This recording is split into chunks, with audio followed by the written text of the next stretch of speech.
Alright guys, BLM here back in the new video, and in this video we're back talking about the Total Drama series, where obviously I've already done retrospectives of Total Drama Island, Total Drama Action. Now we're finally doing Total Drama World Tour, which is kind of the culmination of this era of the show, and a season that I know there's been a lot of hype for. Now obviously I've been very outspoken, the fact that I don't personally like Total Drama. Really the main reason I cover these is because, again, obviously there are a lot of people that watch this channel that do. Also, it is obviously connected to reality TV, to where, again, I've never actually watched these shows as a kid. I'm watching them now for the first time, and again, I'm sharing my experience with them. And again, I didn't have a particularly great experience with the first two seasons, though, again, I've heard very good things about World Tour, and watching World Tour, it's fine. It's actually, like, not bad.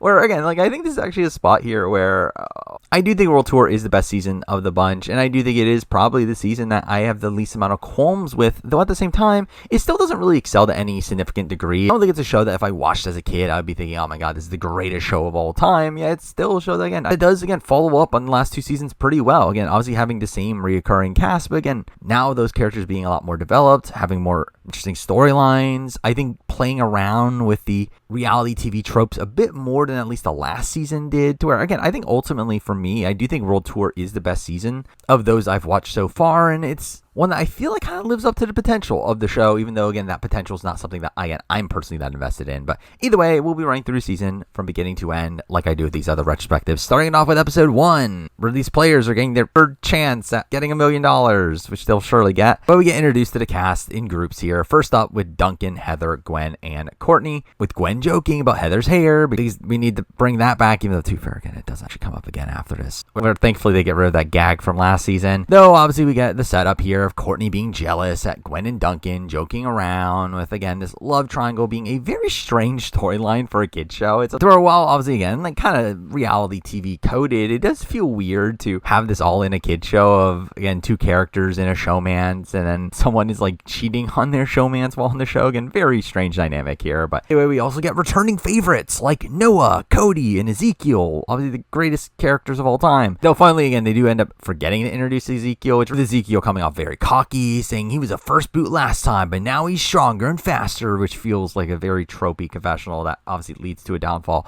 And just in general, like what they end up doing with Ezekiel over the season is so bizarre, where, again, I kind of get the initial notion here of like, haha, he still sucks, he's still the first boot. But where do they end up taking that is something that was never on my radar. Anyway, we then see people like Lindsay, Owen, DJ, Harold, Izzy, Bridget, and Tyler being introduced here. Tyler tripping over himself because it's Tyler, I guess. But also here we get two new competitors, which obviously got introduced in the final episode of last season. But again, an honor roll student that has the ability to charm, Alejandro, who really just feels like a modified version of Justin from last season, where I felt like Justin was, again, one of the better parts of Total Drama Action, where I feel like Alejandro is essentially that character, but then to the further extreme. But yeah, we see him like obviously helping up the women, and we see them being charmed by him, where we get a lot of focus around his like schmoozing of Bridget and Lindsay, obviously causing a rift between Lindsay and Tyler's relationship, give Tyler something to do on this season, while also obviously creating the subplot of Bridget cheating on Jeff, which is also very weird. Anyway, the other new character is a super fan, Sierra, who talks in OMGs and LOLs because she's obsessed with the internet and obsessed with the cast, and also has a massive crush on Cody, which becomes like one of the main storylines of the season, which is also, again, a bizarre storyline as well, where when meeting him, she says that she dreamt of this moment, except that he wasn't wearing a shirt, which is like, again, also like kind of weird for a kid show.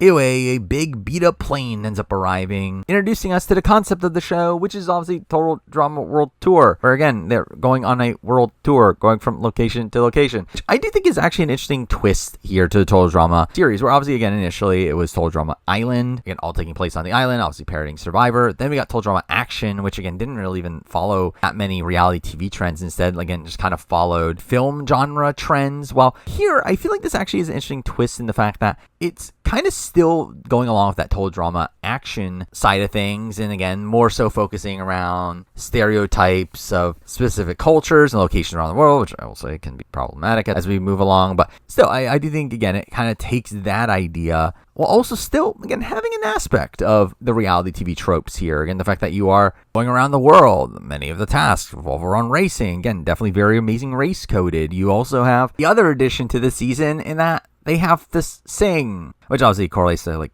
things like American Idol and I guess the other talent shows that were happening at the time, where again it does utilize these reality TV tropes that weren't really utilized in previous seasons, but again mixes them with utilizing cultural stereotypes, which again can a bit weird at points. But either way, we see them being shown around the plane, seeing the first class cabin that's for the winners. These haha that the people that win get something nice while the people in the back are tortured essentially. But it does lead to Al saying that it's what the ladies deserve, with Heather saying that she could see right through him, which I'll say the confessionals in this season do take place either in the bathroom as expected or in the cockpit with Chef there, which is weird. But obviously, again, this is all starting off this Heather Alejandro storyline that really ends up becoming the main storyline of the season. Again, interesting dynamic to this season, the fact that, again, there are these like two massive villains essentially combating against each other, which again, I do think plays on the reality TV tropes in a really interesting way here. Where again, really in season 1, you really just had Heather as just like cutthroat strategist. In season 2, I feel like, well, again, you got glimpses of it here and there. It wasn't really focused on it at all. While season 3 kind of goes all in on having like, again, these two characters and Heather and Alejandro really trying to manipulate the people around them, and again as like competing forces, while also again obviously having this romantic tension between the two that again I think is an interesting dynamic to add to the season. But also here we get introduced to the elimination ceremony, where here they get handed barf bags filled with peanuts, because I guess that's the thing. Also, when eliminated, they have to take the drop of shame, aka jumping out of the plane, which is pretty insane.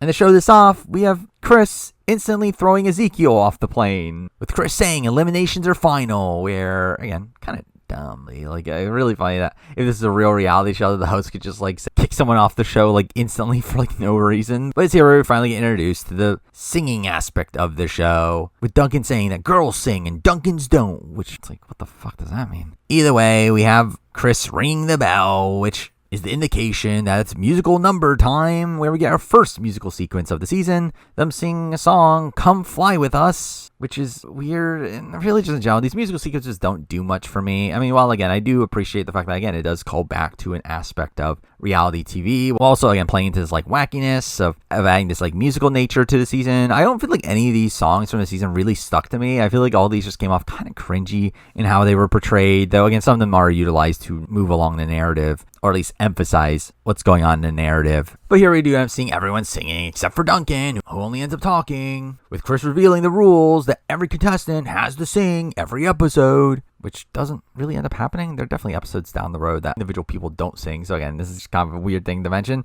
But through this musical sequence, you also get the reveal that Ezekiel is still on the plane, now as a stowaway, where again, this storyline certainly won't get any weirder, but eventually they do end up arriving in Egypt, with Chris wearing a pharaoh outfit, which again, in the modern day, I think probably would be problematic. But again, the challenge here has them having to cross the finish line by getting past the pyramid ahead of them, either by going over or under it, which really ends up being a lot of the challenges on this season, or really almost every challenge on this season is really just a race to the finish line. But along the way, you get the start of DJ's storyline for the season, the fact that he touches a mummified dog in the pyramid that disintegrates, and through that, starting his very strange relationship with animals across the season. But anyway, Lashana, DJ, and Harold are the first to cross the finish line. Always see Al climbing the pyramid, helping Lindsay and Bridget up, as you would expect, with them being the next to finish. But the reveal that this challenge is to determine the teams, where the first 5 to finish here end up being Team 1, where I feel like this is a very weird way of handling the creation of the teams. Like, when they just like automatically create like a best team and a worst team. Now, it doesn't matter. This is a scripted show anyway. But like, still, I feel like if this was reality, this would be a very weird way of handling this. But again, it is very weird how we just like end up like very arbitrarily deciding in moments like this of like ties of who ends up on what team, where Allie gets separated from Bridget and Lindsay conveniently being on Team 2 alongside Tyler, who comes falling down the pyramid after getting stung by a scorpion, I guess. While we see Izzy wrapping herself in mummy wrapping, because that's Izzy for you, to where Owen and Noah end up finding a mummy, thinking it's Izzy, only for it to obviously not be, and end up being scared and run out and end up finishing next in Team 2. We see Heather's, again, first attempt here making a more strategic play by trying to be friends with the new girl, trying to work with Sierra, where we see Sierra ending up carrying Cody to the finish line, with Heather following right behind them, though this ends up leading to them getting completely split up, with Sierra ending up on team 2 while Cody's on team 3 with Heather. Again, it just feels like these split-ups were here just to add humor of like, haha, they thought they were going to be together, but they're not. And Too Fair also, again, like add some somewhat interesting dynamics between teams. But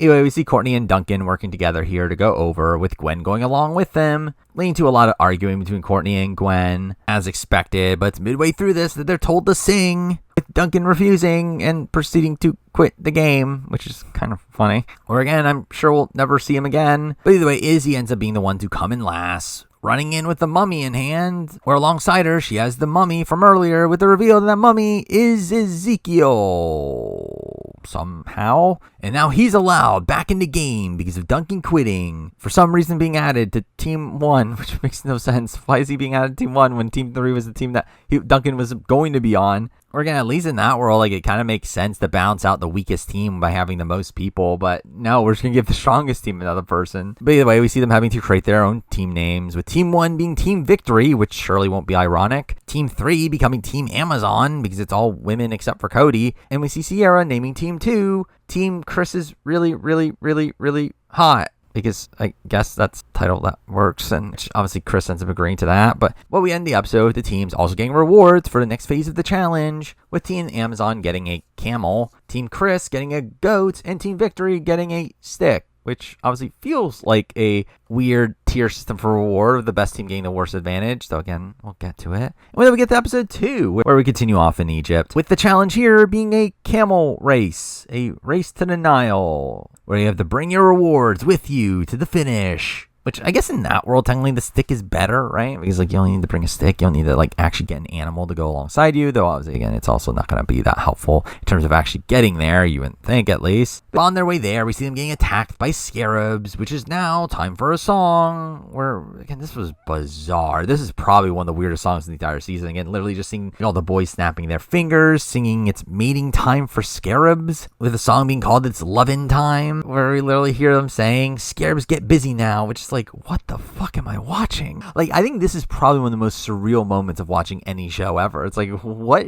made them actually think this is actually a good idea? But ultimately, Ezekiel ends up messing up the song, which is again pretty expected from Ezekiel, and Brace ends up going on with Allie's team trying to ride the goat, which looks ridiculous. This is obviously, again, trying to fit 5 people on top of it is dumb. Amazon ends up being the initial lead, riding their camel, though even there's not enough room for everybody. So we see Cody hanging on to its butt and has it farting in his face and being pooped on, and again, also like, what is happening? But anyway, we end up seeing them end up going in the wrong direction, with Al noticing this and changing his team's route, with them being the first to get to the river. Though, to be fair, the Amazon team doesn't end up being that far behind, particularly due to Izzy being able to speak to the camel, because obviously. And it's all while Team Victory ends up being extremely lost, just going around circles, with them eventually finding out that the stick that they got is actually a diviner rod, which allows them to find the river. Which, I'll be honest, I didn't know what a diviner rod was until I watched this. I'm like shocked that this is made a kid show. But either way, once we get to the river, we find out that the finish line is across the river, and that they now have to weave a basket to get their whole team across, with Sierra being a 4th generation basket weaver, I guess, where she ends up really helping out her team, only for her to talk about how she really wants to be on the team with Cody, or we see her talking about swapping teams with Izzy, and they do. Chris allows it for some reason. Again, I don't know why. Again, obviously having Sarah and Cody on the same team, I guess, is interesting, but also, again, the concept of like swapping over Izzy just feels like kind of pointless. Why was that part of it? Especially in a spot where, again, this specific challenge is one that like Izzy is necessary, because like, she's the one controlling the camel. Obviously, Sierra ends up now creating a basket for the other team, only for them to obviously, again, struggle to get the camel in the boat without Izzy. Though, as the teams end up starting to cross the river, we'll get another song, a similar song to the previous one, but now about crocodiles following them. Well, I'll say, I did find a very funny line in all this, in that there's a point where Courtney says that we don't mean to bug you, but I could have sworn she says fuck you, and it really sounds like it. Like, I literally had to look up the lyrics to make sure it wasn't that, but again, I guess she says bug you. Anyway, Team Amazon ends up pulling out the win here, Victory coming in last, which again, ironic. But we get to talk about how there's not going to be an elimination as long as they brought all their items. And what do you know? It turns out they didn't bring all their items. The reveal that Ezekiel lost the stick along the way. He's the reason why Victory has to vote somebody out. What do you know? Everyone votes out Ezekiel. What a shocker. Ezekiel's the first formal boo of the season. I can't believe it. Despite being kicked out of the plane, we do see him holding on to the wing, which again, surely will be the last we see of Ezekiel. We get to episode 3. with the Amazons now in the VIP section. We get a joke of the plane having a hole in it and Owen having to plug it up with his body because, again, he's fat. Haha. Anyway, they end up landing in Japan, where I do feel like we get a lot of problematic content here, where we do get Chef coming in like a Chinese outfit, with Harold being upset that they are being culturally insensitive, which again is played up as a joke. Yeah, it's like you are being culturally insensitive. Well, also, I just feel like it's a weird, like, stereotypical portrayal of Harold as being someone that obviously is in the Japanese culture because he's such a nerd. But we eventually see everyone falling out of the plane, where we do get our next musical number as they're falling, with everyone asking for something that could save themselves, only for Owen to say he wants chips and dip because, again, haha, he's fat. But they end up landing in a rice bowl, again, where they do a Japanese game show, and Chris banging on a gong. But either way, they play human pinball with Sierra and Cody in a ball together, where once he leaves, he has kisses all over him and her gum in his ear, which is disgusting, but also, again, just a weird person to set here, where obviously, again, I guess, like, Sierra is being portrayed as, again, kind of a crazy person, but in reality, again, this would be sexual assault, but either way. But ultimately, we get Team Chris here winning by a lot. But this is all while DJ gets attacked by a panda in Japan, because pandas are surely native to Japan. But again, this plays into DJ now feeling like he's cursed because of what he did with that mummified dog in Egypt, with him now wanting to leave the game. In a spot where it seemed like he killed the panda, was just unconscious as he left the ball with it, which again, I'm assuming it's alive, considering another panda shows up later. But like a very weird thing to just show here of, again, him seemingly accidentally knocking out a panda. But anyway, it is here where we see that total drama action is such a success in Japan, where we see a Japanese promo of it with an English dub, despite being in Japan. So why is there an English dub? We find out the real challenge here ends up being them having to create a Japanese commercial promoting Chef's Yam Go something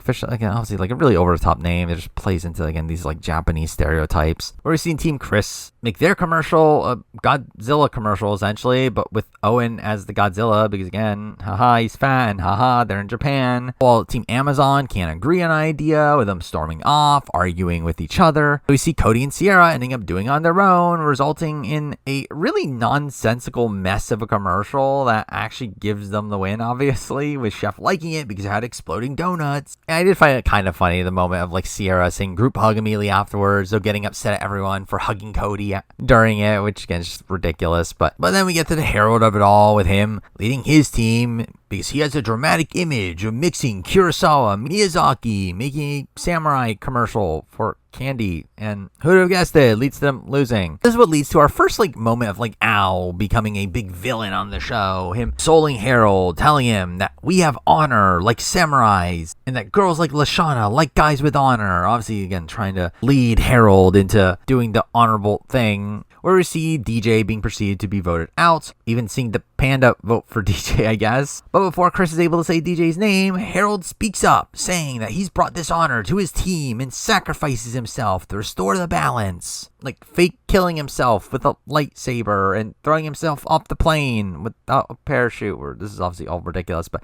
again, I mean, does add to this, like, notion across season that Al is, like, kind of involved in all these eliminations, manipulating people into doing things against their best interest, which I think is an interesting storyline, even though, again, obviously this Harold bit is just so over the top. And I think really just Harold is just more of the same on this season. Again, just kind of the quirky guy that is easily tricked and just kind of a weird guy, to where, again, nothing really changed from his previous appearances. Anyway, we get to episode 4, where we once again see the Amazons in the VIP lounge, with Sierra giving Cody a foot massage that he doesn't like, and Sierra says that if Cody says one thing, he means another, which is obviously a great lesson to be telling kids. But either way, they end up arriving in the Yukon, with everyone being cold, only for Chris to say that he ordered jackets, but they won't be arriving for a week, because we'll surely see those jackets. But we have Heather here saying that she's upset that there's not been a reward challenge, says that they're overdue, only for Chris to reveal here that this year every challenge could end in elimination. So make people try harder, aka the Amazing Race with non-elimination legs, or I guess Australian Survivor. And baking in these, like, non-elimination episodes into the format, again, something that I guess, like, works better than in Total Drama Action, where it was like a 2-episode cycle of reward then immunity, which ultimately, again, it doesn't matter. It's a scripted show anyway. But again, I do like how this further plays with the tropes of reality TV, but while also, again, being in a way to excuse them having a bloated episode count. But anyway, we see them having to cross an icy chasm and get to a dog sled with the first person to get there on the other side for their team. Ends up being the dog for some reason. You would think it would be the opposite. But DJ ends up being the first to arrive, all while sobbing and talking about how he misses his mom and how all this reminds him of her fridge, which is a ridiculous thing to say. All Courtney and Heather end up arriving at the same time, with Courtney being the one that has to pull the sled because the tiebreaker is alphabetical order, I guess, to where we end up seeing Heather whipping Courtney, saying that she's so gonna get it, which I feel like is kind of very weird content. But along the way, we see Al saving Bridget, with Bridget jumping on the Al and accidentally kissing him, but saying that she kind of has a boyfriend and keeps saying kinda throughout the rest of her sentences. Obviously, again, having Allie clearly attempting to seduce her here, which again, I feel like it's a very weird subplot for a kid's show, especially going to the lengths of like having her cheating on her boyfriend. But again, it eventually leads to Bridget going for the kiss once again, only for him to move out of the way and her to get her tongue stuck on a pole, which is obviously ridiculous. And obviously in that moment we have them having been told to sing, where she sings alongside Team Amazon as background singers, I guess, which is funny considering they all leave her behind anyway. With also getting this like big subplot around Tyler in this episode, with him being upset that no one remembers him and that Lindsay even called him Noah, which is so insulting. So we end up seeing him again saving his team after an iceberg break, and he ends up being dragged to the finish line as they slide down the hill, which allows them to come in second at the last second. Tyler being happy that he saved everyone. Now they'll finally remember him, only for Lindsay to still call him Noah. But either way, it looks like they came in second, with Team Amazon coming in last, until we get the reveal that Team Victory has lost again because Bridget is not with them. Obviously still stuck on the pole, leading to the ceremony where obviously Bridget gets voted out here with her tongue still on the pole. We see her saying in the final words that Al is evil, with Al saying that she was expendable and they all are, which I'll say again, like, if this was real, this is actually terrible gameplay to get rid of someone that was like so blindly loyal to you, where it's like, why not target someone you have no relationship with? But either way, obviously again, the show really hypes this up. And again, the way they handle Bridget on this season is just very weird. I get that's Al being this big villain and him manipulating her, though again, the way that it all shakes out just ends up being a way that doesn't make Bridget come off particularly likable here. But again, in only 4 episodes here, Team Victory is already down to only 3 members, with again this feeling very like Survivor coded, of this like one disaster tribe that loses over and over again. That doesn't end up stopping here. Anyway, we get to episode 5, where we see Team Amazon for first time being in the back, Heather being upset at the smell, leading to Gwen and Courtney arguing with her, with them ultimately agreeing to vote Heather out, which again, they surely will do. Oh, we see Heather again working on a relationship with Sierra. Though Sierra saying that she knows that Heather's playing her and that she's actually playing Heather. Is she? Well, we see Al proceed to smuggle things outside of first class, giving it to Lindsay and then Sierra, obviously to flirt with them. Like for Heather to shut that down, with Al saying Heather's good and that he knows that she's close to Sierra because she knows that Sierra is Chris's favorite and that could benefit her, which is like, I mean, that had never been brought up until this point. But though there is this like subplot about how much like Sierra gushes over Chris, being a Chris super fan, and reveals like previous aspects of his career for jokes. But ultimately in this episode, obviously gets on his nerves under the guidance of Al, which really just continues this Heather-Al rivalry. Anyway, we see the players being dropped in NYC, with the challenge here being them having to race baby carriages for some reason, but the carriages are at the top of the Statue of Liberty, which is ridiculous, and they have to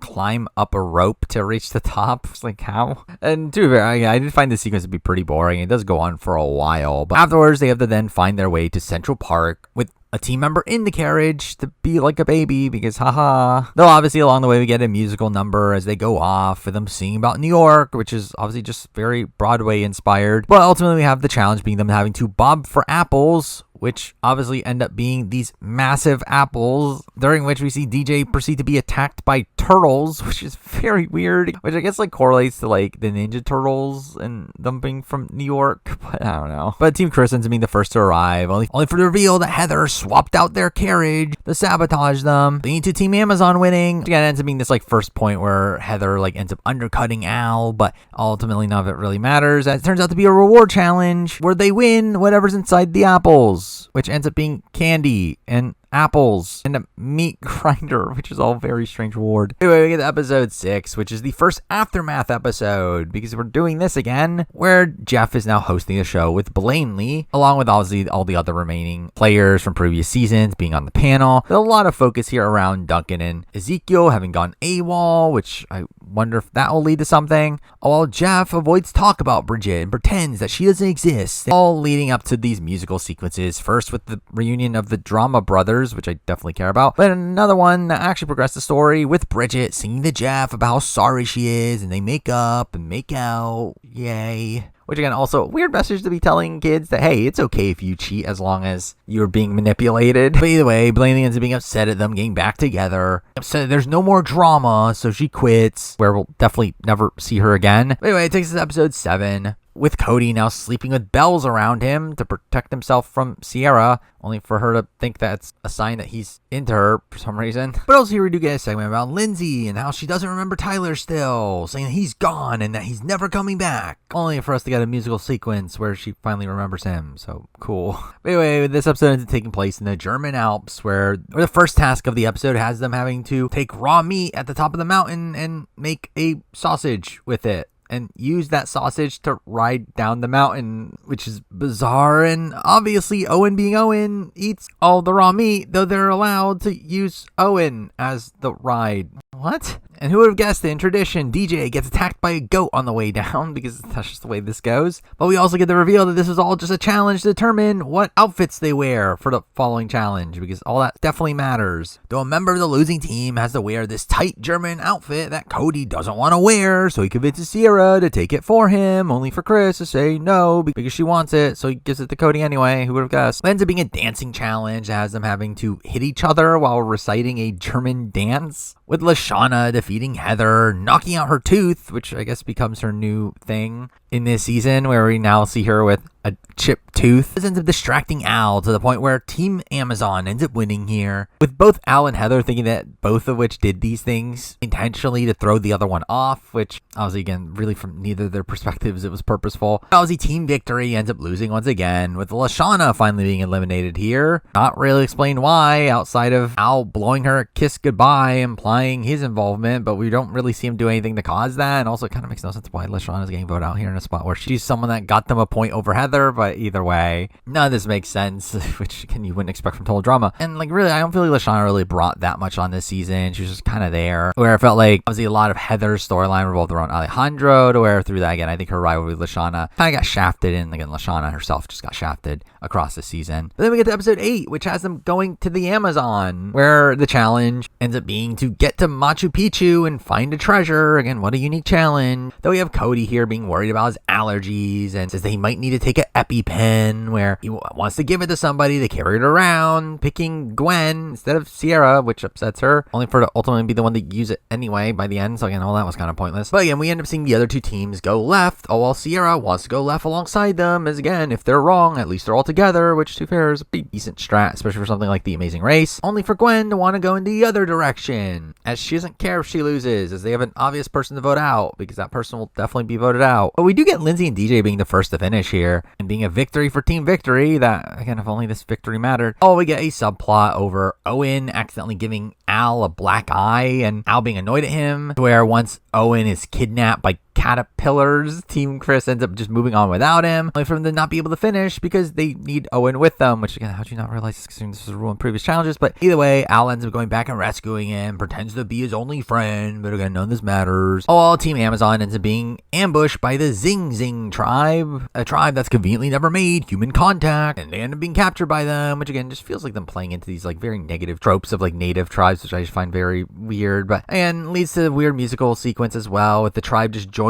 in on them despite them holding them captive. And we also get this like bizarre segment following this of them being roped up to a tree, though Cody asks Gwen to reach into his pockets to get his walkie-talkie to contact Chris, only for her to find glasses that allow you to see through clothing, which ends up leading to her seeing Cody naked, which is like, why was this here? Anyway, the tribe ends up mistaking Heather for a goddess of theirs who also has a missing tooth, which ends up getting her out of this, though only her. She just leaves the others tied up. That is until the reveal that all these tribe members are actually just actors playing in Shakespeare in the Jungle, which is, I guess, a thing. But it leads to Team Amazon losing the challenge here. But we do see Sierra agreeing to vote for Heather alongside Gwen and Courtney, as long as Gwen agrees to stop being nice to Cody. Because I guess that's something a girlfriend would want you to do, is to not be nice to your boyfriend. And for some reason, they end up just showing the players the votes here, which obviously just feels contrived and them forcing in a way for the players themselves to know who voted for who, where obviously we get the 3 voting for Heather, while Cody votes for Sierra, which obviously upsets her, only for this to be another non-elimination episode. Obviously, it'll be a knock against Heather on the winner rankings. But obviously, again, all this just feeling very contrived. But again, it's total drama, so who really cares? Anyway, it takes us to episode 9, where we get a heightened focus here on the Tyler-Lindsay relationship, where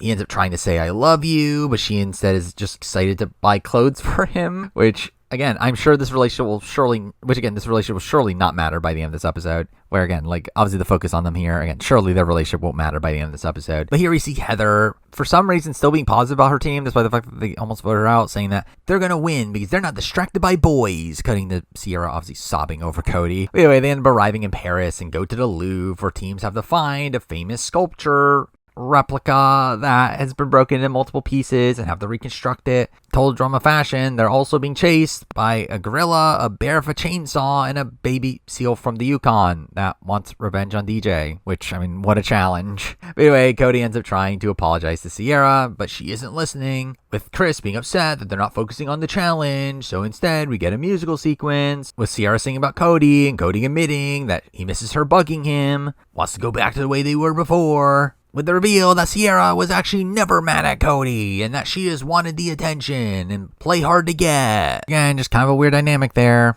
Anyway, we see Lindsay doing the challenge on her own here. We see DJ trying to reverse the curse by going to the Egyptian exhibit, only to be attacked by the seal. And we see Lindsay almost winning the challenge entirely on her own, only for DJ to crash into it while being attacked by all the animals, leading to them losing once again. But again, with Team Victory now being down to 2, we're obviously going to get a fire-making challenge to determine who goes home. Or instead, we get a walk-off, a Project Runway ripoff of them having to pick a player to be their model. And again, it leads into Lindsay picking Tyler and again, getting to dress him up like she wanted. While DJ picks Gwen with everyone else being shocked, though it's obviously DJ trying to throw the challenge because he wants to go home. The weird aspect of all this is the fact that the other players get to determine who goes home, which again, if this is real, like wouldn't it just be an obvious decision to take out Lindsay, who actually wants to be here over DJ, who doesn't? And again, it really just makes the modeling part of this just so pointless. But anyway, we see DJ thinking that he's going home here, saying, Mama, I'm coming home, only for him to obviously end up winning and Lindsay to be eliminated, with her wanting a final kiss from Tyler as she leaves, only for Chris to say it's only a half-hour show, and cuts them off, which is like, I think if you're a reality TV producer, you would want them this, wouldn't you? But anyway. And again, Lindsay is just kind of same on this season, again, still being like the dumb blonde sort of character, which again, finally found out that Tyler's still alive, but again, doesn't really lead to too much. Get to episode 10, where now we get talk about how the game is 5v5 with DJ on his own and being the swing, to where we do see Heather again attempting to get DJ to join her, even sneaking into the loser's lounge. DJ at this point obviously again still wanting to go home, wanting to throw the challenge, saying that he never had that killer instinct outside of animals. But again, we see Heather breaking into his confessional, asking for alliance, which is obviously over the top, only for Al to have already made a deal with him. But they ultimately end up all being kicked off the plane and thrown into the ocean, with them now being in Newfoundland, DJ drowning and Heather saving him, and proceeds to try to win the challenge for him so he doesn't go home. Which is like, I mean, couldn't DJ just quit? Or just like, again, not sing and get himself eliminated that way? So really, again, like, there's so many outs for DJ if he really wants to leave. But either way, we see them, again, having to sing a song with the entire cast, doing a sea shanty, and DJ accidentally singing in that spot, which leads to him not being DQ'd, so good for him. While her team, Team Amazon, ends up being in last because they got distracted. Or even see Gwen earlier in the episode saying that she's upset at Heather for letting her crush on Al affect her game, only for her and Courtney to stop at a rock because they thought they saw Duncan there, only for it to be a statue at the top, leading to their loss. And for coming in last, their team has the clean clams. The problem is that Heather's the only one at the finish line, so Heather has to do it on her own, which, again, haha. But this leads into a Team Chris versus DJ relay, following this, involving a lot of, I guess, Newfoundland-related tasks, and them screeching, and then drinking apple cider vinegar, and then deciphering Newfoundland sayings, and finally kiss a cod. But again, Heather's able to get DJ to accidentally do all these things in a spot where he didn't want to participate, leading to a time to challenge. But again, none of this matters, as this ends up being another non-elimination episode, another reward challenge where all the winners just get a cod dinner. Also a spot where, again, like, you already know he's not in last. So why is Heather helping out DJ in the second round of this, when, again, if this was an elimination round, it would be only your team going to elimination because you're already in last. Which also, again, why would you want that considering the previous time you were in elimination to begin with? So again, none of this actually makes sense. But either way, we get to episode 11, where we have DJ feeling confident now, feeling like the curse is lifted and thinks he can actually win this whole thing. So clearly he's going home in this episode. But here we see Heather being upset that Al has the advantage with DJ. We do see Al even asking Chris to switch teams, but Chris says no more swaps. Just because. Oh wow. Also revealing that the merge isn't soon. But here we see DJ saying that he wants to go to the final with Al, as he's a reliable, trustworthy ally, which is obviously a great read. We see Owen now talking about wanting to break up with Izzy once and for all for some reason. Not really explaining exactly why. Also, I guess the fact that she's crazy. But see the plane running out of gas, and Owen and Izzy jumping out of the plane only for it to crash right on top of them, and somehow they aren't dead. Though it does end up messing with Izzy's brain, where now she's smart and logical, because haha, but also she ends up being medevaced from the game for some reason. While Owen isn't, and we see him instead singing a song about missing Izzy and regretting wanting to break up with her, which is obviously such meaningful content. And really, I don't feel like Izzy really brought that much to the season. I feel like she was just kind of there, didn't really have many notable moments. Or I feel like the most notable thing about her run in this season is really what they do with her after her elimination. And even that's not that notable. But it's here where we also get the reveal that the show's broke and has run out of budget, and they're now stranded in Jamaica, with Chris wearing a typical Jamaican outfit, which, But anyway, the challenge ends up being a treasure hunt of death, of them having to dive into shark-infested waters and find a pirate treasure, which is pretty boring. Like a sequence really taken out of the last few seasons. We get the challenge too, the bobsled of death, them having to ride down a ridiculous course on a bobsled, and the fastest over 3 rounds wins. We end up seeing DJ having a massive lead after the first 2 rounds, only for Al to reveal that he tricked him into thinking that the curse was over. Obviously spooking DJ here to failing again, and essentially be auto-eliminated, despite also, again, losing Izzy in this round, or you would think, again, because they already lost Izzy, DJ doesn't have to go, but again, haha, DJ's going anyway. And again, we get the reveal from Al that it's nothing personal, but the merge is not soon, so there's no use for him. Which again, I feel like that should not be the strategic call in this spot. Again, in this spot where you're 5v5 of the other group, you should still be trying to take out the other group. Either way, DJ's eliminated here and jumps off the plane onto the beach, which again, haha. He gets attacked by ants because again, he didn't reverse the curse. And again, as repetitive as this content ended up being for DJ, I did actually enjoy DJ's run on this season. I did feel like it was a spot where his like feud with the animals was just so ridiculous, but also again, like a tad humorous. So give it credit for that. And again, with DJ's elimination, obviously we're down to 2 tribes. Again, not because of any swap or anything, just because again, the entire tribe got decimated. But anyway, I get episode 12 and Aftermath 2 with Greg and Bridget now hosting the show together again, this time doing a telethon because the players are stranded in Jamaica. Generally, though, I thought this was actually kind of an interesting episode. The fact that it's so focused around this like concept of them having to raise money, leading to the first musical number of them singing about saving the show, only to raise very little initially. But then we get to them doing another Total Drama Fugitive segment about Ezekiel and Duncan. That raised them some more money, with Ezekiel being revealed to still be on the plane and now look like a Kremlin. It's weird. Duncan is in Texas, dressed up as Elvis for some reason, not explained at all. But to be honest, we have a segment about DJ and his relationship with animals, only for Blanley to show up once again after not being taken back by her old job, to which she has a way to raise more money, and that's by releasing the animals, which leads to everyone being attacked. Again, what a great way to raise money. Now that we also get a segment about Lashana and Harold, Lashana singing a weird song, people actually donating money to get her to stop, I guess, with the episode culminating in them reaching $1 million by the end of the episode. So again, cool for them. But anyway, we get episode 13, where we reveal that no team gets to stay in first class because Chris has some special guests, which will surely be special. We also get this weird segment about how like Gwen Gwen has sunburn on one of her hands, leading to a flashback of like Cody trying to take a picture with her while she was sleeping under an umbrella, only to lead to him accidentally moving the umbrella, exposing her hand, giving her the burn, which is like very bizarre. And this also leads to like Courtney giving her poop juice to heal her hand, which leads to them bonding and forming a final two that they'll surely stick to. Again, all very bizarre content. And that we also get focused around the Owen-Noah relationship, who have been close all season, but it doesn't lead to much. Anyway, we have them arriving in London, board a double-decker bus, because again, that's what you do in London. We have them talk about having to track down Jack the Ripper, who is shown as this like really shadowy figure, kind of cartoonish, which is again weird considering he's an actual murderer. But again, they have to find him while he's hunting them. And he already has Al, with Heather being worried about him, to, again, add to their relationship. But the challenge has them having to follow clues to Jack's secret lair. The first clue being during the changing of the guards, where they are told to strip a guard to find a clue, leading to a song. But also, again, just a very weird task here. That ultimately turns out to just be in their hats, but also just weird that we're having like these teenagers attempting to get these guards to strip naked. But either way, Owen and Noah end up being the ones to catch Jack, which turns out to be Ezekiel. Or if he didn't get caught, he would have been back in the game, I guess. Oh, well, Gwen and Courtney end up capturing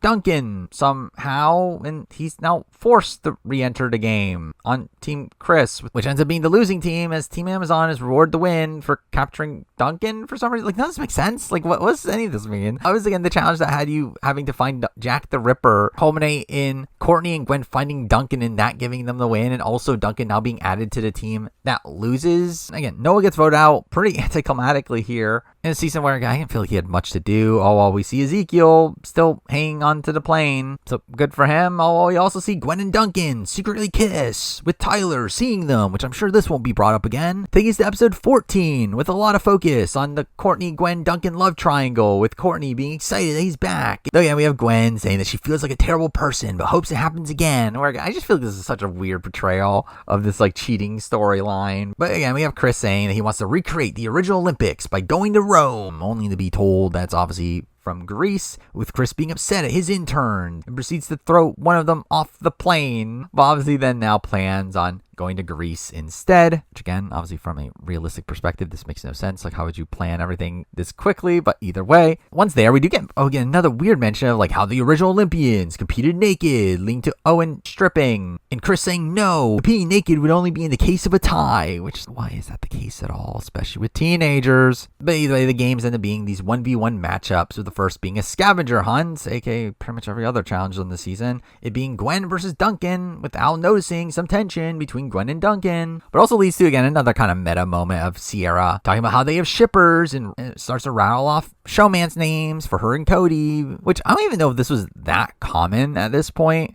in reality TV. I feel like this is actually more so a like just general celebrity thing, where I feel like back in the day, especially at, again, the point that this show was coming out, I feel like you very rarely saw showmans go by some sort of acronym. But either way, we eventually get to a wrestling challenge that starts as Owen versus Cody, but obviously Owen's going to win that. But also we get, again, weirdness from like Cody landing on a bear that ends up attacking Duncan, and all this just leads to this big Royal Royale. That was just ridiculous. This followed up by Duncan being forced to sing, and does. So that's development, I guess. Anyway, we then get to a hurdling challenge where it's Heather versus Al, Al obviously being in the lead until he gets very cocky and ends up going backwards and starts using his hands and ends up missing one and loses the challenge. How unexpected. Oh, we also see a Tyler versus Cody matchup with them being put into Spartan outfits and being told to take flights and like flapping their wings to grab gold in the air, where who would have guessed it, the wings break. What a shocker. But again, Cody ends up beating Tyler, leading to Team Chris losing here. Really a big storyline across this episode was, again, the fact that Tyler had seen Gwen and Duncan kissing and alluded to him knowing something, and Al trying to figure it out. We can use it in the game, with Al eventually getting Tyler to reveal that what he saw with Courtney going to hysteric, and that's obviously getting the setup to Duncan going home because of this, only for Chris to cancel the elimination and throw the other intern off the plane because, and he can't send Duncan home and the drama just got started, which, yeah, I mean, fair. Anyway, it takes to episode 15 with Courtney now being upset at Gwen, but also talking about how she's happy she broke up with Duncan on her own terms, getting to her just crying on the ground after throwing spaghetti in Duncan's face. But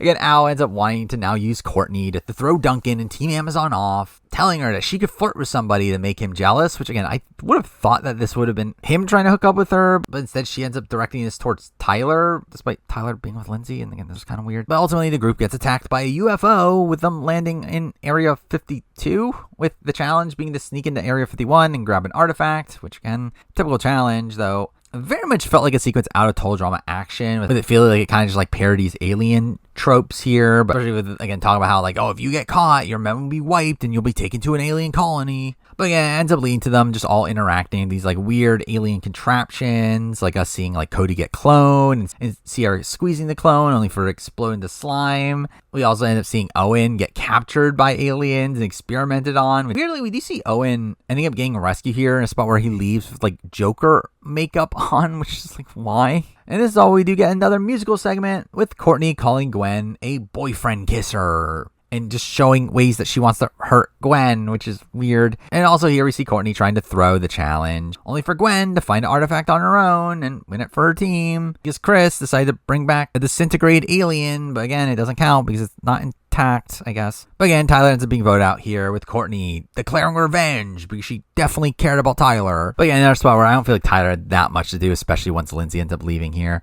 But then we move on to episode 16 with a lot of setup to the dynamics of Team Amazon, with Courtney and Sierra wanting to take out Gwen, while Cody is still backing Gwen, though still wanting to vote out Sierra instead of Courtney, which is what Gwen wants to do. But all this leading into Heather being the swing, with Courtney attempting to make a deal with Heather here in the dark for some reason, with Heather accepting, only to reveal she had her fingers crossed, which felt very Sandra coded and also just again kind of dumb. But anyway, Al ends up creating a plan here to separate Heather and Courtney by flirting with Courtney to make Heather jealous, which is like, why wasn't this plan last week? But also we see Duncan saying that he's happy about this plan, as if he fails is the reason to vote him off, which you would think would lead to something. But either way, we have the players having to jump off the plane because of the landing gear getting stuck because Ezekiel. But again, we have them landing in Australia, where we have them having an emu race into the mountains with Al helping Courtney, and Heather being annoyed at that and wanting Courtney gone now because of how she's riding the emu and that she's trying to throw a challenge again, because again, those are surely the reasons. So we end up having Gwen and Heather talk about voting out Courtney and agreeing to that plan. Oh, we get to part 2 of the challenge, it being a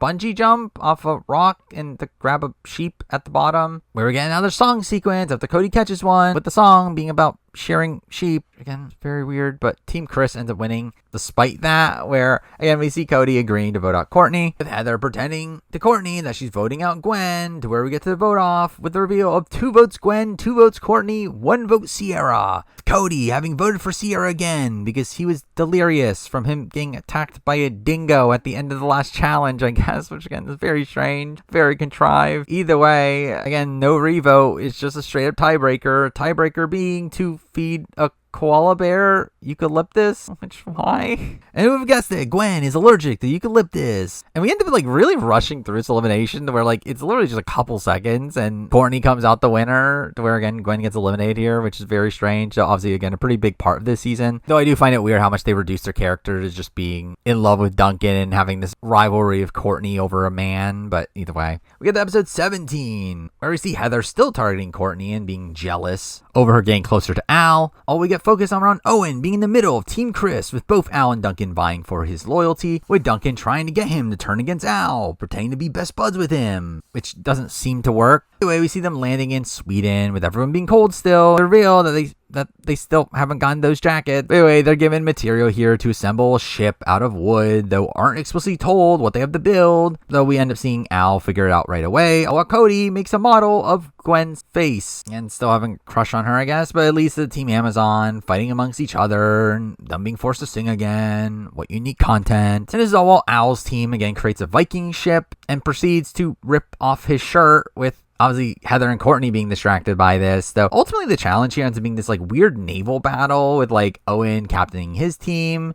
and confusing Vikings for pirates because he's an idiot. But we do see them winning the challenge by using Owen as a cannonball to destroy Team Amazon's ship. Again, haha. But we do see Heather confronting Al about what's his problem. And again, Heather denying that she's jealous. Oh, well, Al's like really playing into his crush on her. And again, trying to turn this into getting her to blindside Courtney, which Steve was going to do anyway. But again, we do get Heather and Sierra literally telling Courtney that she's going home, only for us to be another non-elimination episode because again, we got to keep this on the show. And now for episode 18, third Aftermath episode, which starts off with Jeff saying that we're just supposed to be there, only for Blanley to show up instead, like being meant to be a correspondent going from location to location, where it turns out that Blanley swapped herself out for Bridget, who's in the middle of the cold in Siberia, which again, I guess that's a thing that Blanley was able to do. But this leads to a song from Jeff talking about how terrible Blanley is, and also revealing that her real name isn't Blanley, it's Mildred. Because haha. But we also here get a lot of focus around the reveal of the first ever Second Chance Challenge, where eliminated players, and also the players that weren't even on the season, compete for a chance to get back into the game. The first part of the challenge being complete chance. Each player's randomly given a can, and again, randomly 5 of them, move them on. Thank God.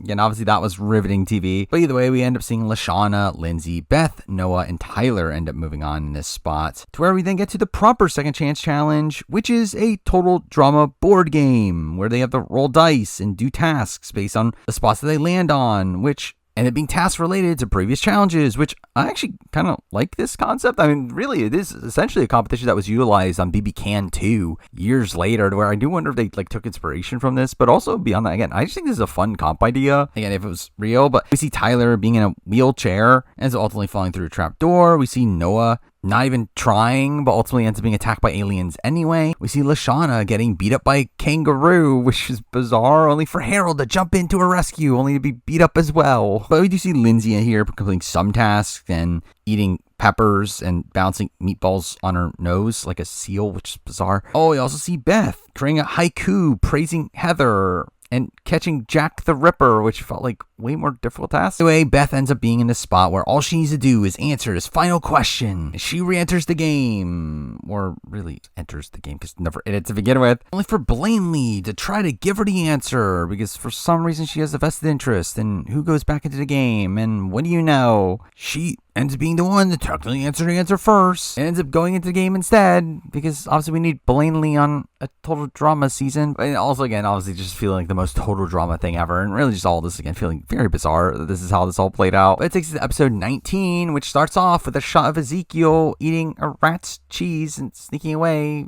because I guess that's his role in the season. Oh, we see Owen having a nightmare of him floating attached to balloons, with Al throwing candy canes to pop them and knock him down, only for him to wake up to find himself actually falling down, with everyone just being thrown off the plane in their sleep somehow. Either way, we see them all landing in Niagara Falls, with Cody saying that if they live, that he'll let Sierra kiss him, leading to Sierra obviously just rescuing them all. But either way, we see the first challenge being meant to take place in the casino, but because they're all underage, they have to do it in the concert hall instead, which feels like one of the first moments on the season they kind of remember that the characters were underage. But it's here where we see Blanley finally entering the game, with the players being shocked and also saying who, with Blaney singing a song, Blainerific, as she comes in, which again just felt very weird. Very much reminded me of Fergalicious by Fergie. But anyway, we get the reveal here of there being no more teams, with this essentially being the merge. Though here we end up getting a random draw to make husband-wife pairings for some reason, which also leads to the fact that, again, very convenient that's 4 men, 4 women at the final 8 here. But anyway, Sierra ends up picking Al, only to be upset, leading to Heather taking him for her, because that was surely a hard decision for her. All Blanley ends up with Owen, being happy that she's with the fan favorite here. Again, kind of playing into her being someone that is so invested in her public perception. And first, then see Courtney end up drawing a bear that attacks her, and then gets the draw again, and she gets Duncan.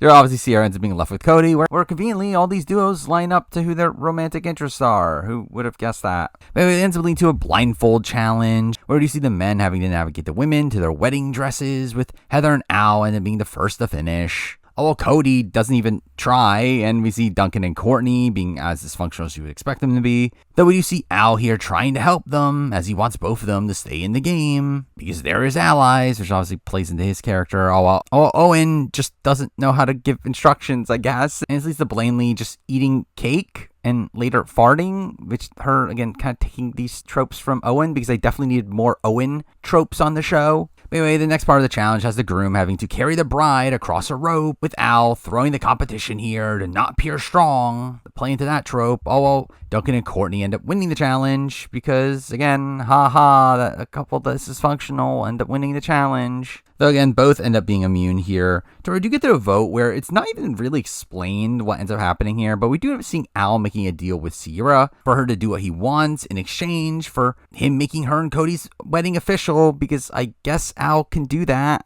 But when we get to the vote reveal here, again, it ends up being 2 votes for Heather, 2 votes for Sierra, and then 4 votes for Owen. With Owen being upset here at Al, where Al says that he's weeping on the inside, and Owen says not on the outside. And really, again, this vote doesn't really make sense. Again, you definitely have to take some leaps in logic to really put together the votes here for it to end up being a 4-2-2. In the way it is, but again, who cares? We see Owen, as you would expect, getting stuck as he tries to jump out of the plane because he's fat, and what do you know? Him farting lets him get out of the plane. Thank God. And really, in terms of Owen, this is obviously the least Owen-focused season of the bunch up to this point, which again, I'm happy about. Again, even though I know Owen is a fan favorite character for most people, I never liked Owen. I feel like the humor that Owen was really my least favorite aspect of the show. So again, where while obviously he still makes it pretty deep in the season, again, I'm happy he gets written out at this point. But anyway, we then get to episode 20, where we do get some focus here around Duncan and Courtney's relationship, where Courtney's still extremely cold to him, though Duncan talks about how he needs to work with Courtney now because Owen's gone. And again, assumingly, Duncan needs her as a number in a spot where this really ends up going nowhere, so it's very strange that we get so much focus on this. It's also here where we see Al trying to get Sierra on his side, but it's also here where we again get the dichotomy between Al and Heather, with Al now trying to get Sierra on his side, only for Heather to say that she wants Sierra out so she can gain Cody's loyalty. She's like, do you really need Sierra out to do that? It's not like Cody actually likes Sierra in any way, but either way, we end up seeing Blanley here trying to make a deal with Chef, again, calling back to the previous season, and Chef helping out DJ, only for Blanley to convince him to do it again here. Which, either way, we then have them arriving in China with another race here, where they have a first come, first serve on what vehicle you get to use, though Chris ends up getting a phone call mid-instruction, so they end up going without all the info, which, again, I'm sure that will matter. But again, Blanley ends up getting a carriage here, but with no driver, so I wonder who's going to drive her, all while we have Al letting Duncan get the bike while he takes a skateboard, revealing that he won gold at the Skate Olympics. And again, this being a spot where he's manipulating Duncan and thinking they're closer to each other, when it's like, again, this doesn't really matter. Oh, Heather ends up going for a donkey, only for Sierra to take it for Cody instead. And we finally see Cody again trying to tell Sierra that he doesn't like her, only for her to just not get the hint again. But anyway, we see Courtney eventually getting stuck, with Al ending up helping her again for her loyalty. Oh, well, Duncan ends up moving on without her, and despite the fact they talked about needing her as a number, though Duncan and Al end up arriving at the same time despite all of this, in a spot where Blanley turns out to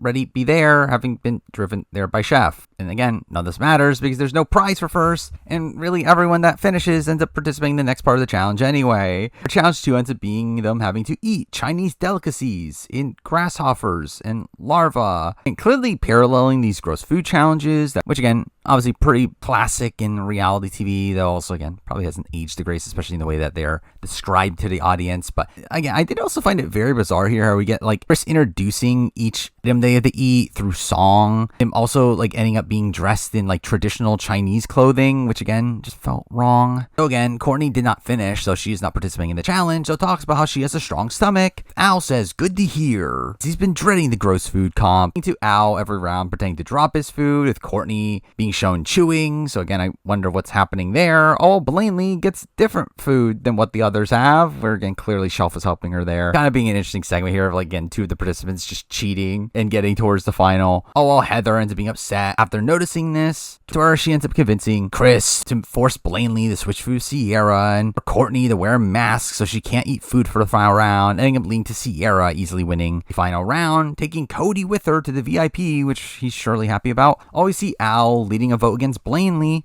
culminating in a 3-3-1 tie between Courtney and Blanley, where again, the votes here are not properly explained. Though again, to be fair, would probably be the optimal strategic move for Al in this spot, for whatever that's worth. But here we do see Chris talk about how all the calls he's been getting is due to the budget getting cut, because that he's going to eliminate them both, which is dumb, but again, pretty total drama of them. In a spot where obviously, again, previously we did have a tiebreaker challenge in the case of tie. This time they just double eliminate the people that had a tie between them, which would obviously be like grossly unfair in a difficult situation. But again, this is total drama for you. I do find this to be an interesting decision, as we obviously get some non-elims after this, where you could have obviously just eliminated one person in this spot and then have one less non-elimination episode. But again, I guess they thought this gag was good enough. Replace that, and also, to be fair, I think they wanted to have episodes like fully dedicated to the Cody, Sierra, and Heather and Al storylines, which obviously feel like the major storylines of the season. Which again, I don't think that's necessarily a positive, considering I do feel like it becomes a bit derivative, though I do feel like that's probably the rationale for why they did what they did here. But either way, Blanley ends up leaving here, giving this big speech, revealing outside information that Ezekiel's still around, and that Cody voted for Sierra each time, and that she should get a hint, all while telling Heather and Al to just make out already, while also telling Chris that she was originally going to host the show, leading to Chris pushing her off himself, which is, again, a humorous segment here. Very much reminded me of like Chelsea and BB9, where I believe this happens, again, right after BB9. So again, imagine BB9 being an influence on total drama. And again, Blaney's just a bizarre character on the show. Obviously, again, being the only like non-teenager on the cast. Again, being like a 30-year-old on a cast of teenagers for some reason. Also beyond that, just being in the proper game for only like 2 episodes. And to be fair, again, at least there isn't much like filler with her character. I feel like, again, in her 2 episodes, there is a decent amount of screen time for her, but it still feels like her character ends up being, again, pretty shallow by the end. Oh well. Again, this being the end for Courtney's storyline also ends up being a bit abrupt, to where, again, I think I personally would have kept Courtney around beyond this. I think I probably would have taken out just Blanley in this spot, and then probably eliminate Courtney in the following episode, as I think there could have been some intrigue from, again, these like 3 separate pairs being in the game at one time, and focusing on the dynamics between them, though ultimately, again, they didn't go that route. Now we're episode 21, where we start off the episode again with Sierra and Cody in the VIP room, with Sierra giving Cody a love potion, with Cody now being delirious, and Sierra carrying him around on her back for most of the episode, where all this, again, very strange on a kid show, having someone like drug the romantic interest. But either way, we get the bulk of the episode happens in Tanzania, with Chris in a tribal outfit and now with a bald head for some reason. Either way, they end up playing a game that's gets described as a mix of soccer and cricket, which it's like not really though, where this actually feels very reminiscent to a Survivor challenge, where they kick soccer balls at each other like dodgeballs to collect ammo that they later use in a following round, to where they end up hitting that ammo using a cricket bat. They hit targets, and very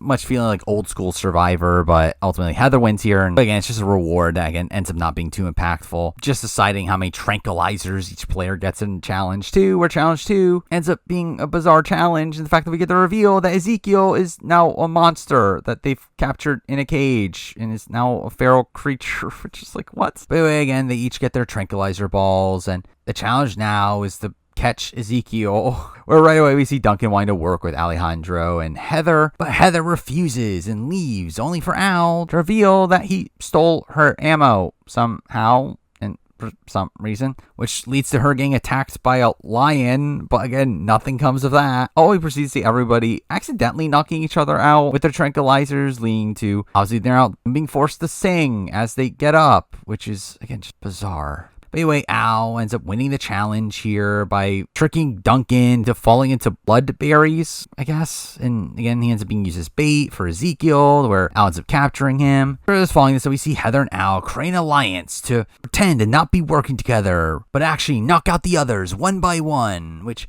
again, concept of a secret alliance being used in total drama. Again, also alliance between 2 biggest villains of the season. Again, a really interesting storyline if this remained consistent throughout the end game. Either way, we get to the vote where we get a 2-1-1-1 vote, which again, funny that we got one a total drama before we ever got one on Survivor. But it ultimately leads to Duncan being voted out, obviously with the implication here being that Heather and Alejandro's votes were the 2 votes to send out Duncan, which again is, again, an interesting payoff to that relationship. Though again, I'll say it's another spot where, again, the other votes are just not explained, where obviously you can assume that Cody voted for Sierra. Sierra probably voted for Heather, and I guess that means Duncan voted for Cody, even though, again, there's not really an explanation for why. But either way, Duncan's voted out here in a spot where, again, his storyline also on the season just very strange. The fact that he's like not even, the fact that he just like quits at the beginning of the season because he doesn't want to sing, and then comes back and at that point just has no issues with singing. And beyond that, just again, a lot of his storyline this season just felt like it being revolved around the love triangle. And again, this kind of like set up to this like battle Alejandro that doesn't really lead to anything, where ultimately again I just felt like we did get a lot of setup in this season of again Duncan potentially having these interesting storylines, though I don't think any of them really culminate in a satisfying way here. But anyway, we do end the episode here with Al taking Cody to the VIP, with Heather being pissed because again they had a deal, even though part of the deal was the fact that they would pretend to not be together. So again, like this should have been obvious what he was going to do. Either way, we go to episode 22 with the men now in the VIP lounge and the women in the back, with Al clearly trying to pull Cody over here by separating him from Sierra,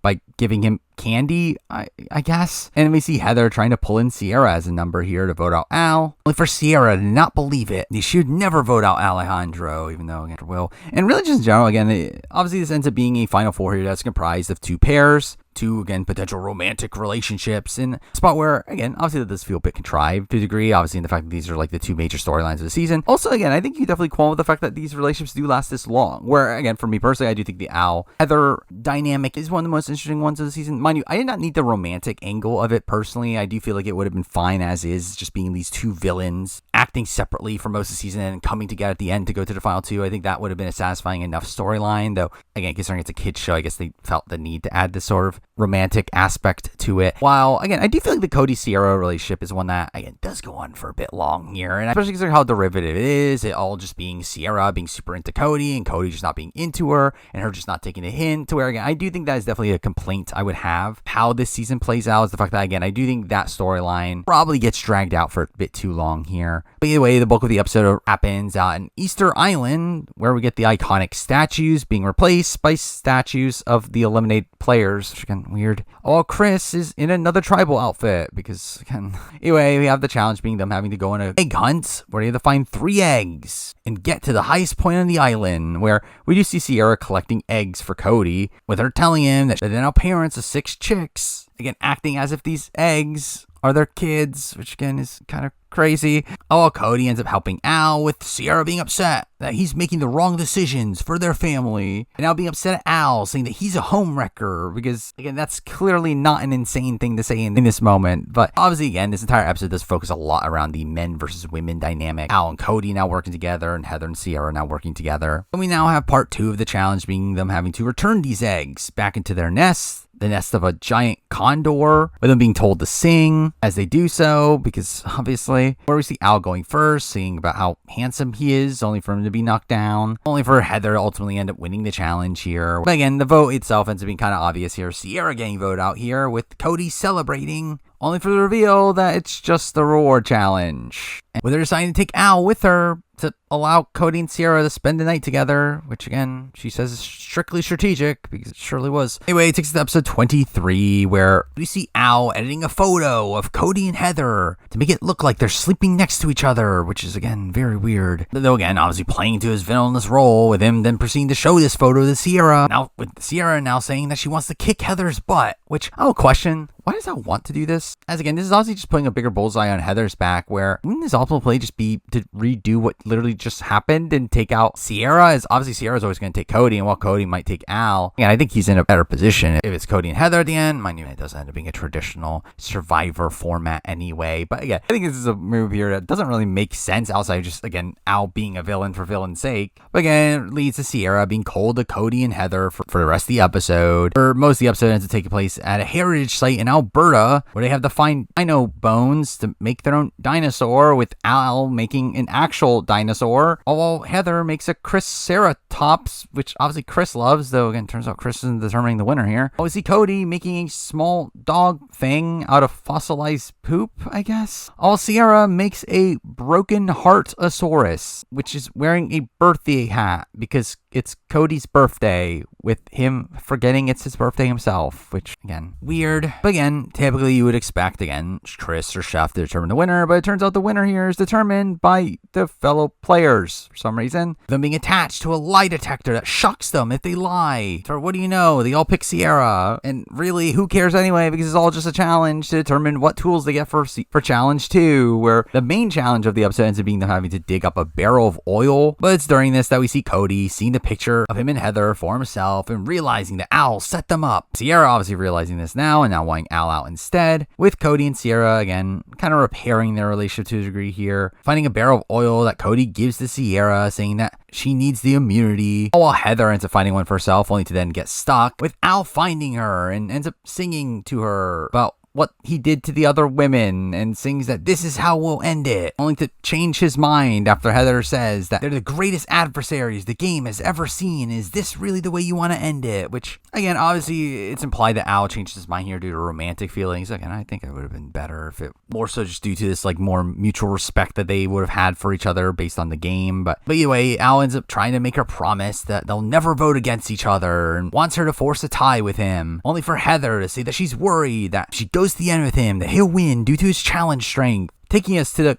campfire where we get a season 1 callback for some reason, or they're given marshmallows when they're safe for some reason, which really just felt like more so an excuse of explaining why they're outside when the later event ends up happening. But either way, we get 2 votes for Al, 1 vote for Cody. And before we get to the final vote, Sierra wants to celebrate Cody's birthday, which again, why in this moment? And she ends up running into the plane, grabbing a birthday cake with firecrackers on it. And what do you know, considering all the oil around, ends up exploding the entire plane. And her hair also, because again, we need to add more bald jokes to the show, which again, just all very convenient timing for Chris to be pissed at her and decide to just forgo the vote and eliminate Sierra himself. Because I guess that's a thing with a really feeling they just gave her immunity just because they thought it'd be funny to eliminate her with that immunity. In a spot where we conveniently see following this that Heather burns all the votes, only for Al to end up seeing that Heather voted for him. What a shocker. Again, Al gets saved by Sierra wanting to celebrate Cody's birthday for some reason. Again, very contrived. And also a spot here where, again, obviously this would severely harm Al's placement on the winner rankings, him being saved by something completely out of his control. But again, this definitely felt like the right spot to lose Sierra. If not, again, we probably should have lost Sierra already by now. But obviously, again, she ends up being a new character coming in for the show. And again, you would assume that they added her because they had an interesting storyline revolving around her. And again, I do think, again, initially I felt like her gimmick was interesting. The fact that, again, she's this big super fan. And I feel like there was some, like, interesting meta things to do with that. But again, I think they got too hung up on the Cody storyline, which by the back half of the season, they really just ended up revolving her entire character around Cody. And I just feel like, again, just really took what could have been a good idea and just kind of sapped it of all of its potential. And then get to episode 24, the final Aftermath episode. So thank God these are going to be over with. But it starts off with Jeff in Hawaii, the location of the finale, with Bridget and returning by surfing there somehow with a pet bear in tow that ends up being extremely possessive of her and doesn't want anyone within 3 feet of her, which is again very strange. But anyway, we have all the eliminate players there as well, with them also bringing Blaney fully wrapped in bandages, revealing that she had a hard landing on a building when she jumped out of the plane, which again, haha. Anyway, we get game recaps for Final 3. Thank God about that. Oh, we get a song about who everyone's rooting for, with a reveal that everyone will now get a vote to vote for their favorite finalists, again, including the players that weren't even on the season. But it's a spot where, again, obviously everyone still hates Heather, though you do get Courtney backing Al, saying he's the best player this game has ever seen. Again, should have been eliminated the previous episode. It wasn't for the fact that Sierra blew up the entire plane. Oh, Harold says Cody's the only nice guy left, and he deserves the cash. But then, these obviously being these two differing philosophies here. In a spot where, again,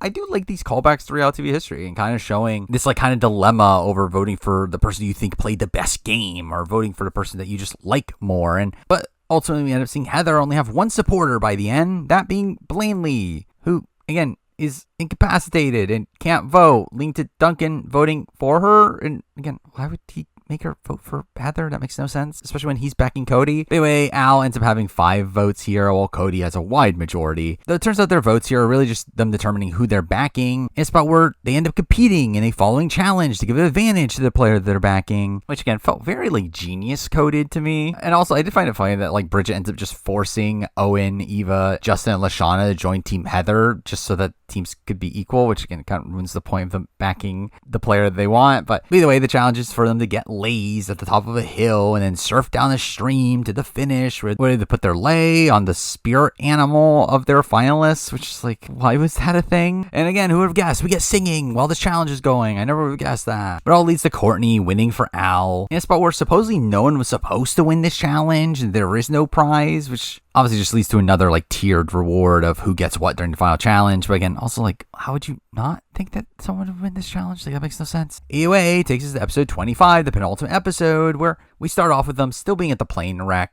with Cody rescuing Sierra, who's now without her hair. Again, Cody showing he cares for Sierra. Again, she's finally getting what she wants, I guess. Oh, Heather decides to help, as she's been where Sierra's been, being bald on national TV, which I guess is kind of character development for Heather, of her caring about something other than herself. Though, again, still in the spot where she's making faces behind Sierra's back. But anyway, we get the reveal that Hawaii is the location of the final, but the challenge here is to find your way there. We're the first two to end up getting to the finish line in Hawaii, end up moving on to the finals, with being full-on Amazing Race vibes here, or even like more so Rat Race vibes, towards a no-holds-barred race, outside of them having to first arrive in Tijuana, Mexico, for some reason, like a tad out of your way from Alberta if you're heading to Hawaii. But again, despite the fact that Sierra is eliminated in this spot, again, they don't end up helping Sierra out here in a spot where, again, she ends up staying with Cody for the rest of the episode. So again, it's essentially another episode with Sierra in the episode anyway, despite being eliminated. But anyway, she ends up following Cody. Oh, we see Al confronting Heather for voting for him, leading him saying that he needs to travel on his own, because again, they surely won't interact at all on the way there. But again, leads to Al stowing away on a truck filled with the animals that are used from the show. Oh, well, Heather finds a train, which turns out to be the same train that Al ends up going on as well. Who would have guessed that? As always, see Al finding Ezekiel there and releasing him to attack Heather, with this, again, just being a bizarre chase sequence with them singing this like very upbeat song about how they're gonna make it, while again being chased up by a gremlin Ezekiel. But again, leads to them escaping from the train, going on horseback, again, from Alberta to Tijuana, Mexico. And this is all while Cody makes a hot air balloon and uses Sierra's wheelchair as the seat for it, which, again, like, how? Again, this is where Cody admits to her that they're friends, but again, still a spot where she still wants him to say more than friends. But anyway, they end up getting caught in a storm and knocked down, with Cody wanting to quit here, only for Sierra to give him the motivation to move on by finding a total drama fan that ends up giving them explosives that they use to blast them all the way to Tijuana somehow. Again, lead to all three of the players here arriving Tijuana at the same time. Anyway, we see the final portion of this challenge being them having to use speedboats to sail to Hawaii, again, from Tijuana, which again is portrayed as like a few minutes away for whatever reason. But we do see Al distracting Cody with a swordfish fight, I guess, with Al saying he's letting Heather win. A spot where obviously it's presumed that he wants to face off against Heather at the end at this point, with Heather winning the challenge. Oh, well, Cody now arrive at the same time. Who would have guessed? We get a tiebreaker, and also who would have guessed that Chris says we're out of time and we have to resolve that in the finale. Though a spot where I do think this is a bit of a questionable decision, considering I do actually think the finale itself ends up being kind of a rushed episode, where I do think actually culminating this elimination in this episode would have probably made more sense to me. So again, we get to the finale where, again, it feels like a lot happens here in, again, a very short period of time. First up, getting the tiebreaker challenge between Cody and Al that determines who gets to the final, that being a traditional Hawaii fire dance of death, I guess. Though here we see Heather talking about wanting to face off against Al at the end, thinking she has a better chance at getting the votes at the end, with again her assuming that it's going to be a jury vote, considering Chris talked about how important the eliminated players are going to be, which they weren't really. But it does lead to her proceeding to distract Cody by mentioning that Sierra's in danger, leading to Al defeating him, which I'll say at least a kind of satisfying way for Cody to get taken out here. Again, with again, this essentially being him, again, kind of admitting to him caring for Sierra being the way he goes out, though also at the same time, very weird considering, again, just the entire Cody Sierra storyline is just a bizarre one, in how she really is this, like, kind of insane stalker, and again, that's kind of being rewarded in this position. And again, I think in general, Cody's character is one that I don't mind on this season, but I just think the fact that so much of his storyline revolves around Sierra, and just the bizarreness of that storyline, just again ends up kind of muddying my opinion of his character by the end. A spot where, again, I think outside that he had some interesting moments where I actually feel like it would have been a lot more interesting to me if Cody actually used his relationship with Sierra in the game a bit more, instead of like just actively trying to get her out more at a time. I think if it, again, was rewritten to have Cody, again, really just exploiting Sierra's crush on him to his own benefit, again, I think it could have been a much more interesting storyline than what we got, which is essentially just her obsessing over him and, again, him just not being into her. Anyway, we now get to the final two of, again, Al versus Heather,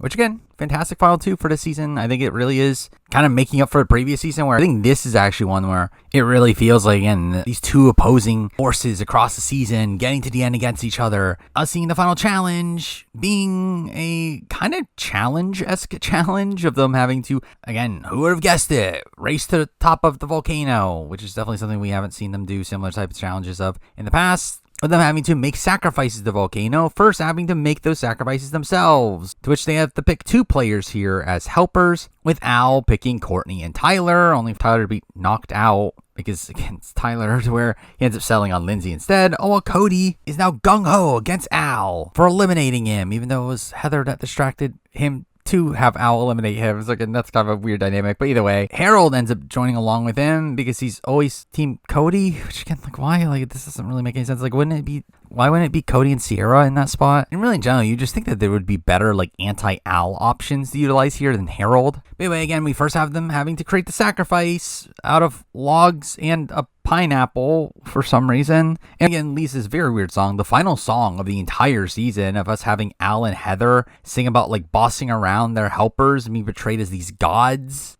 which again is used to kind of just skim over them building these sacrifices, which again is just a weird final culmination to the singing portions of the season spot, where again, I think you would have expected a much more grand final musical number, and I would have expected that to be literally the final scene of this show, to be this big musical number. Yet no, it's just kind of done midway through the episode. And anyway, we get to the actual challenge itself, them racing to the volcano with the sacrifices, which seem to be pretty heavy here. With Al and use a wheelbarrow, Heather gets nothing. Nobody struggles because of that, but ultimately they end up having to cross a bridge filled with booby traps, and Cody trying to distract Al by calling him Al, which he doesn't like, only to end up accidentally trapping Heather instead anyway, with Cody saying, "Don't let the villain win," with Heather saying, "I'm the good guy," where I'll say, I do feel like a lot of this season feels a lot better in the world where Heather ends up winning. I feel like this redemption arc for Heather, her becoming, again, this ultimate villain across the first couple seasons, and now, again, facing off against a more villainous villain in Alejandro, and again, defeating him, becoming this more anti-hero of the story, again, I think is a very satisfying arc there. Though again, because of the total drama nature of it, the fact that, again, they obviously allow for endings where both end up winning, I do feel like at least the one result here feeling a lot better to me than the other. Though again, the option I saw on my initial watch through was the Heather winning option. Really, both options end up starting with Al getting to the top of the mountain, getting to the top of the volcano first, with Heather being upset that he's just going to take the million and vanish from her life forever, which we'll surely care about in a second. What all leads to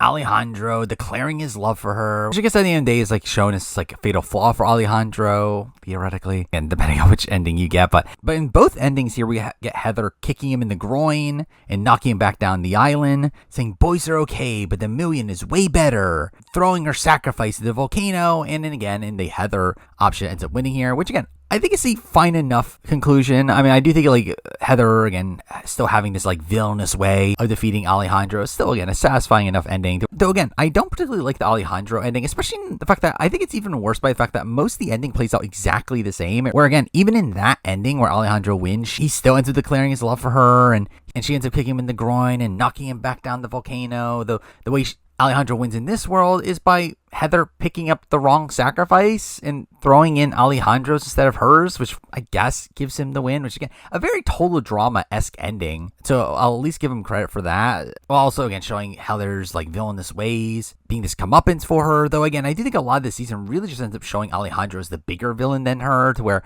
I do think, again, Alejandro winning at the end of this doesn't really feel that satisfying to me, though it does feel like Alejandro winning feels like the more canon option based on later events. There's a spot where, again, I just personally didn't find it as satisfying here, but really in both outcomes, we end up seeing natives arrive at the volcano to tell the group they shouldn't be throwing pineapples into the volcano, because there, for some reason, is a reaction when pineapples go into a volcano, with the reveal that there's been signs all over the volcano saying don't throw pineapples in it for whatever reason. And again, we see an eruption starting with Ezekiel now showing up at the last second because he needed to be added back to the story. We're in the Heather winning storyline. He attacks Heather, while in the other storyline, he attacks Chris, who still has the money. But either way, attacks the person with the money, ends up taking the money, only for him to fall alongside it into the volcano with him hugging the money as he goes in like Gollum, which again, just very weird ending to Ezekiel's storyline, and also just again, nullifying the entire prize money at the end anyway, because again, that's very total drama of them to make it so that just no one gets the money.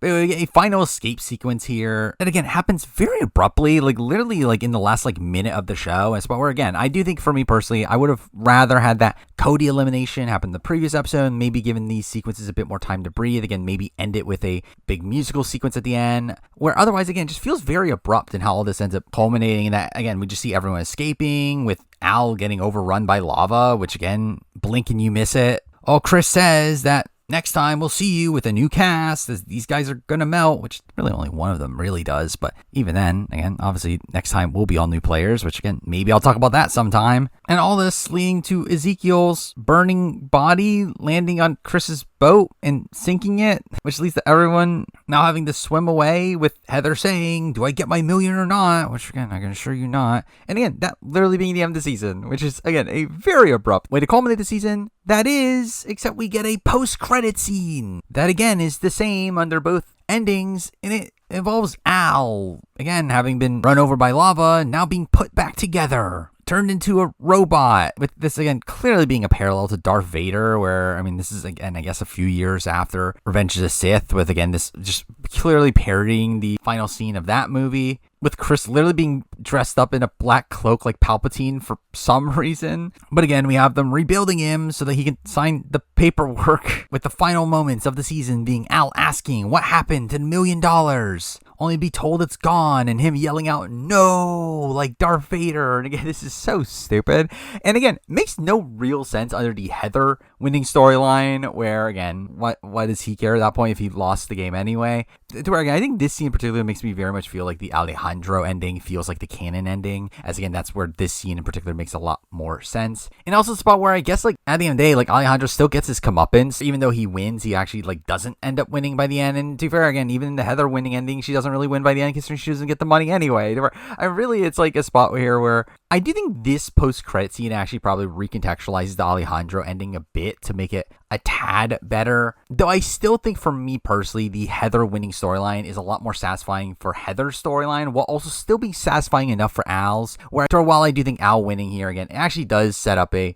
pretty interesting like tragedy for Al. I do think it lessens Heather's character development to where again, I personally would still lean towards me liking the Heather win more. Though again, I think it's probably a little bit more marginal with the recontextualization of this scene that's providing. But either way, again, that is the entire season of Total Drama World Tour. Again, ultimately, again, as I said before, I do think is actually the best Total Drama season I've watched up to this point. Obviously, I've only watched the first 3, but where again, it was a spot where again, I felt like Island felt very tropey to me, and again, just had very juvenile humor, to where action and kind of had more complex storylines, but also again, the pacing of it was not ideal. And I feel like World Tour kind of fixes a lot of those issues. And again, there's still spots in World Tour that I did not love, and there's still like jokes that I did not love across the season. But I do think World Tour is a season that to me lives up to the potential of Total Drama the best. Again, kind of being this parody of reality TV shows, and again, having a lot of storylines and characters to really complement that, while also still being this kind of wacky, over-the-top kids show that you would expect it to be. To where, again, I do think this is personally the season that I think satisfies those things the most. To where, again, ultimately for me, I just don't think Total Drama is necessarily like a series that I'm ever going to hold in too high regard. I do think this is, again, ultimately the season that I think I could pretty easily say at this point is my favorite. Though, again, obviously there's more Total Drama seasons to go. From what I understand, not that many of them are good, but maybe I'll cover them at some point down the road. Where again, I was for sure going to do videos up to World Tour. I'm not entirely sure if I'm going to continue on beyond this. I would not be opposed to it necessarily. It's more so just about, again, finding the time to do it. And to be fair though, again, there's a decent amount of time in between when this season came out and the following season, where I believe there's about 2 years, to where again, maybe I will wait that 2-year period until doing a review of the following season. Or maybe I'll just say screw and just do it next year anyway. Again, we'll have to see. But again, I'm not opposed to continuing off this Total Drama series, just because, again, I think it's kind of funny to be doing these more in-depth retrospectives on a show that I haven't watched before, and also a show that I don't particularly like, but one that, again, I know a lot of people do like, and that has connection to reality TV. So again, I think there is some appeal to still doing these, but again, we'll have to see how it goes for down the road. But either way, again, that is my retrospective of Total Drama World Tour. So we're going to be honest, obviously, just expect more of the typical Survivor Big Brother content, other random content you expect from the channel. But for now, that's the video. Thank you for watching.